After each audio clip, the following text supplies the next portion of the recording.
Los ríos, estado actual y estrategias de conservación. La disminución de la oferta hídrica en algunas regiones colombianas es una realidad preocupante.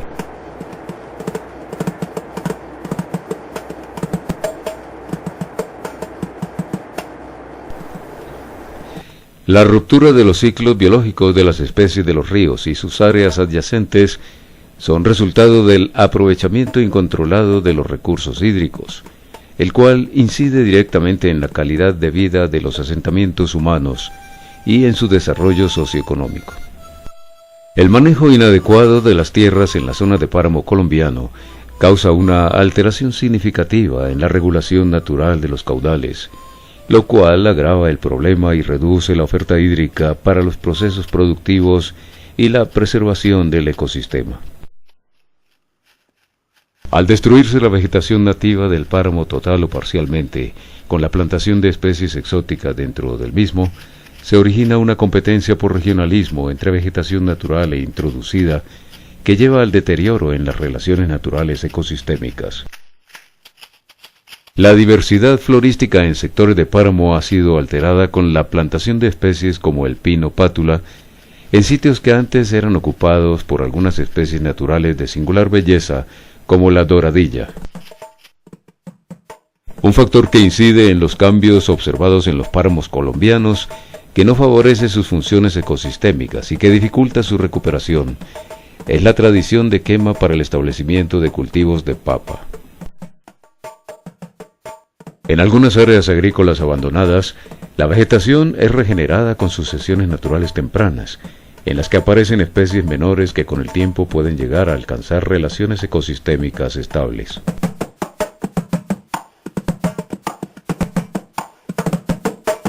La gestión de caudales en ríos, basada principalmente en el conocimiento de la hidrología de la fuente, tuvo sus inicios en Estados Unidos durante los años 60. Su objetivo era preservar las especies salmonícolas que representaban un renglón de importancia en su economía.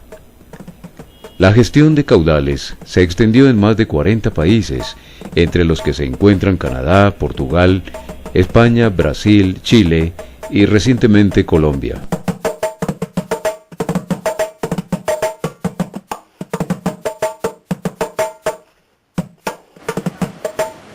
Se define como caudal ecológico la cantidad mínima de agua que circula en un río, de tal manera que se puedan asegurar o conservar los ecosistemas, siendo a su vez un instrumento de negociación para la definición de concesiones de agua.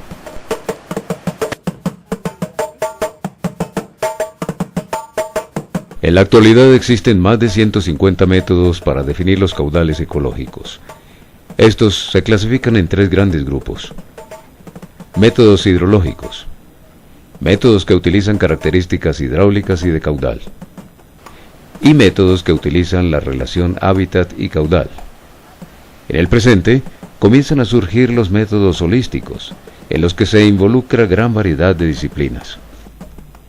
Una característica común de los métodos hidrológicos es la utilización de registros de caudales multianuales, con particularidades en algunos de ellos, relacionadas con periodos estacionales, ciclo biológico o diversidad de especies.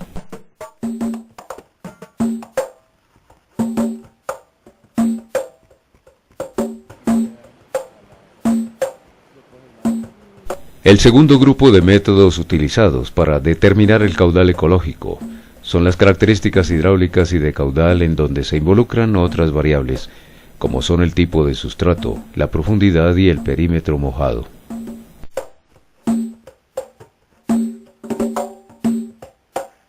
Para este grupo de métodos es importante sectorizar el río partiendo de análisis morfológicos y localización de secciones transversales a distancias adecuadas.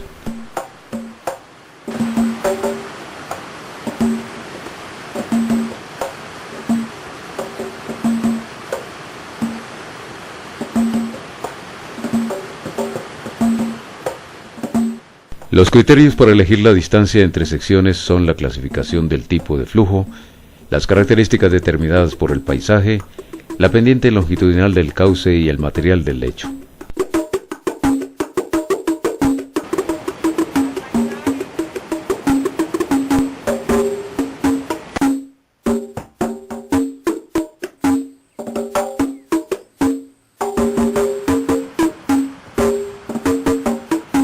El tercer grupo de métodos permite observar las condiciones de hábitat que garantizan la vida en el río.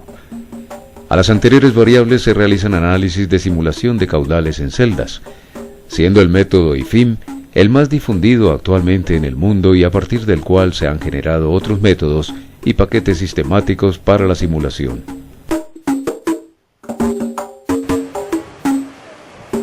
Para la aplicación de estos métodos es importante identificar los tipos de flujos de agua y la cobertura vegetal ribereña.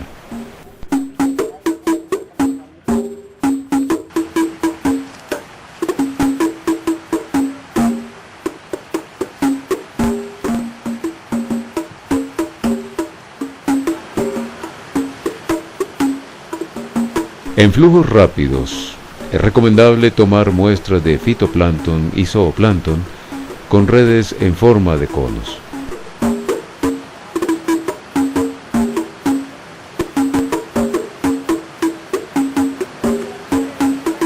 Es conveniente repetir este procedimiento a lo largo de cada una de las secciones, procurando hacer recorridos que cubran la mayor área posible.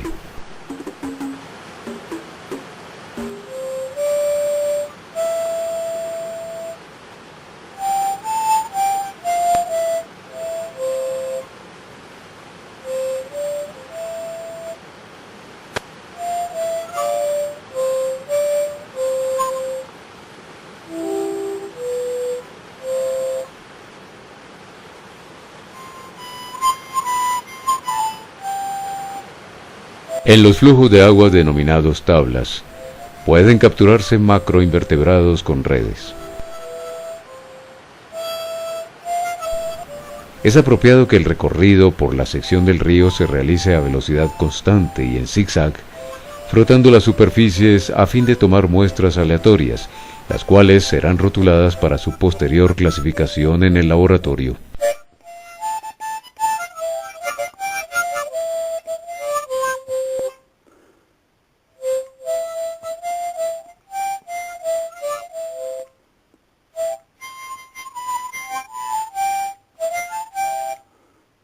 Los macroinvertebrados se consideran indicadores de la calidad del agua, siendo la presencia de uno u otro organismo la característica que define la condición de hábitat en la sección del río, mientras que el plancton indica la diversidad de alimento de que dispone la fauna piscícola.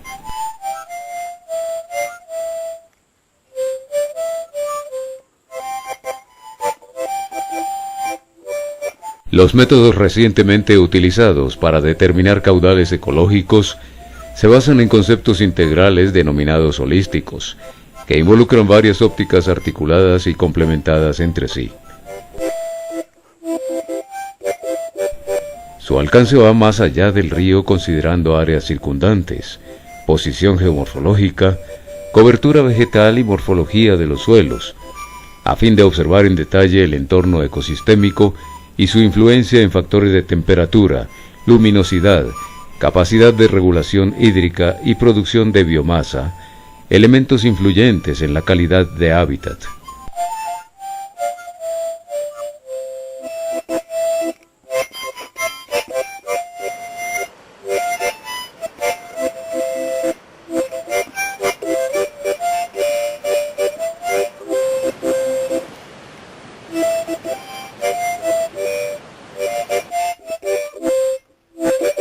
Las simulaciones hidráulicas incluyen nuevos modelos desarrollados de acuerdo con la disponibilidad de los datos, permitiendo así su aplicación a cada caso en particular.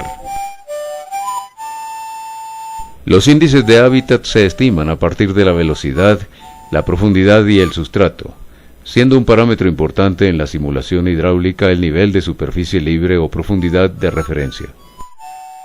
Para el conocimiento ecohidráulico se aplican tres modelos.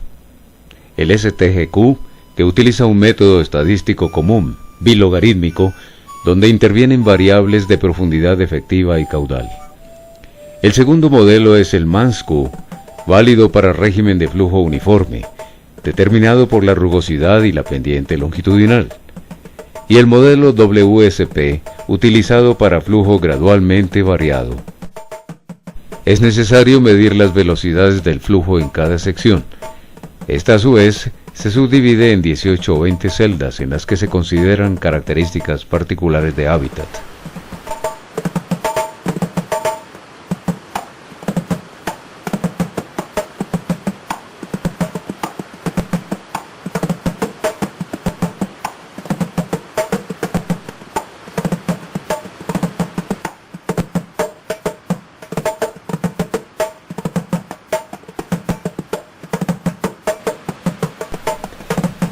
La posición geomorfológica y composición edáfica intervienen en la regulación de las aguas que surten el río.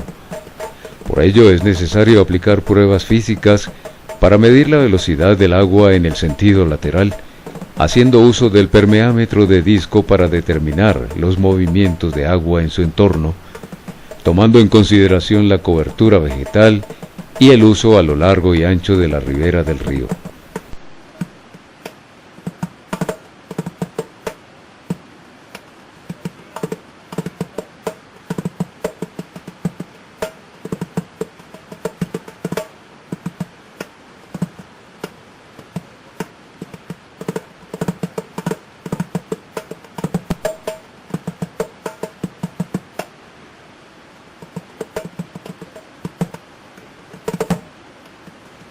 Para la protección del recurso hídrico no es suficiente la aplicación de métodos de gestión orientados hacia el control de su aprovechamiento, sino que deben direccionarse las acciones hacia una solución integral que permita enfrentar la disminución de la oferta hídrica, que a su vez es origen de otros problemas de carácter social, cultural, administrativo y económico.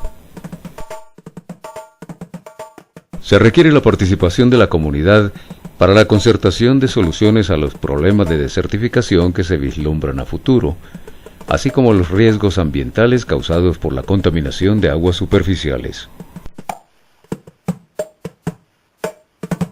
El despertar de conciencias ha llevado a la creación de organizaciones de orden nacional y mundial, y a la realización de actividades que han permitido compartir experiencias y resultados de investigaciones aplicadas a todo nivel, muchas de ellas enfocadas hacia la protección del ambiente.